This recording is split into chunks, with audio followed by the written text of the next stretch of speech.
Good evening, everybody. Christian Carmona here, wishing everybody a great Saturday evening.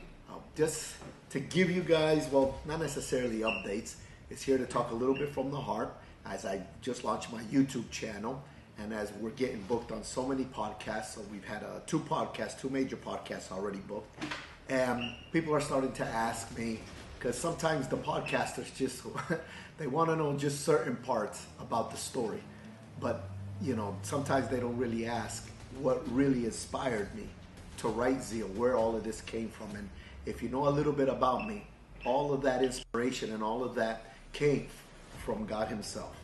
So to tell you a little bit more about the story, about how it came about to me writing the book. So if you've been seeing some of the podcasts, if not, let me just kind of give you a brief summary.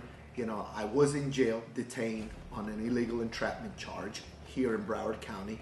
As I was supposed to be released from that charge 45 days due to a speedy, beating it on a speedy trial, they then fabricated another case or stuck me into another case in Hillsborough County, Tampa, Florida. But look at how God works, Let me take you now a little bit back in my prior life. I grew up, my father was pretty much an atheist. My father never believed in God. My mom was a Catholic who did all the Catholic traditions. She actually took me to do, my first communion and my confirmation, but I never finished. I never finished the first communion and I never did the confirmation. And I was pretty much just raised believing more in science than in God. So now this occurs in my life. I'm in jail. All these things start happening. My heart is actually turning even more wicked. Because remember, the Bible says that we are all wicked and fall short of the glory of God, right? So I'm even turning more wicked because of everything that's happening to me.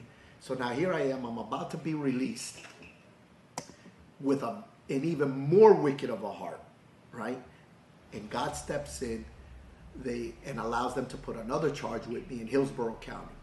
So I don't get out when I was supposed to get out. I get shipped now to Hillsborough County where I don't know nobody. I'm sitting there now in the county jail in Hillsborough County.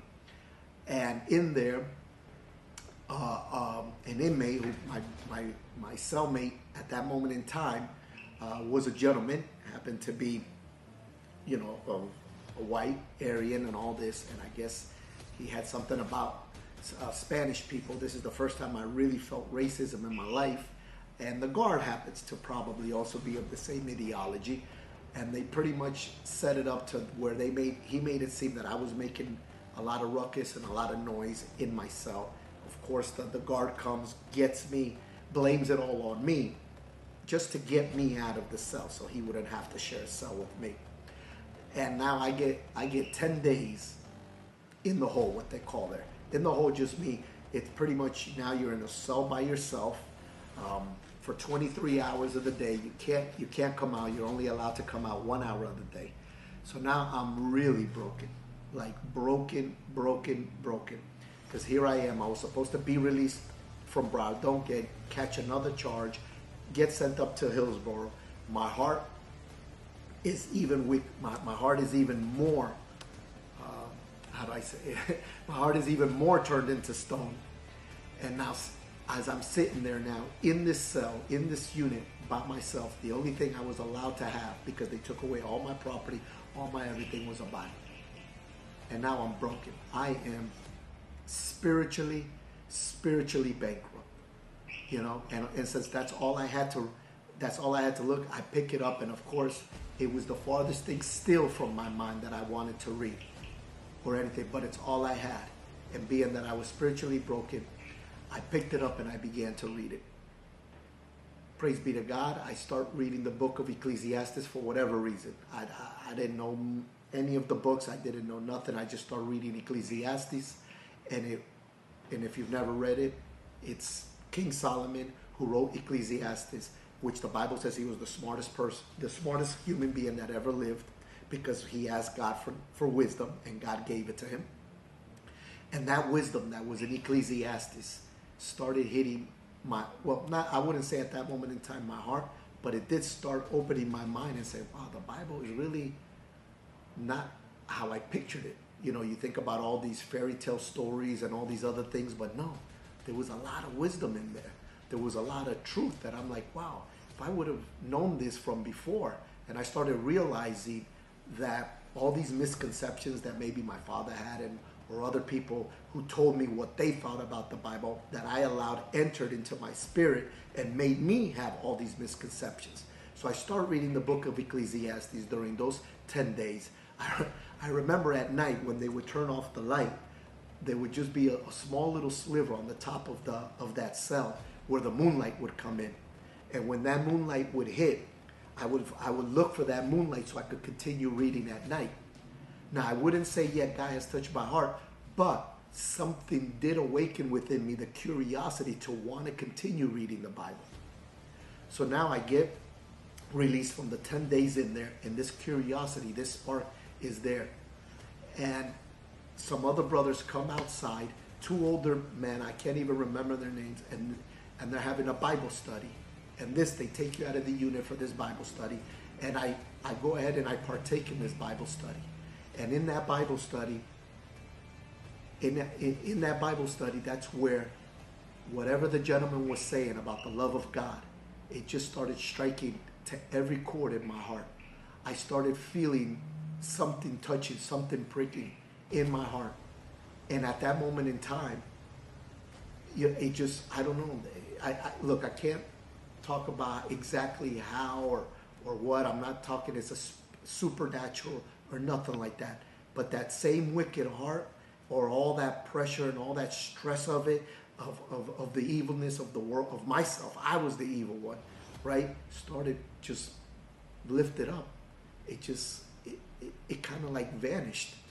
And the love of God now filled it. And from that moment of me leaving that Bible study with those 2 older gentlemen, my life dramatically changed. When I read the Bible now, I understood it.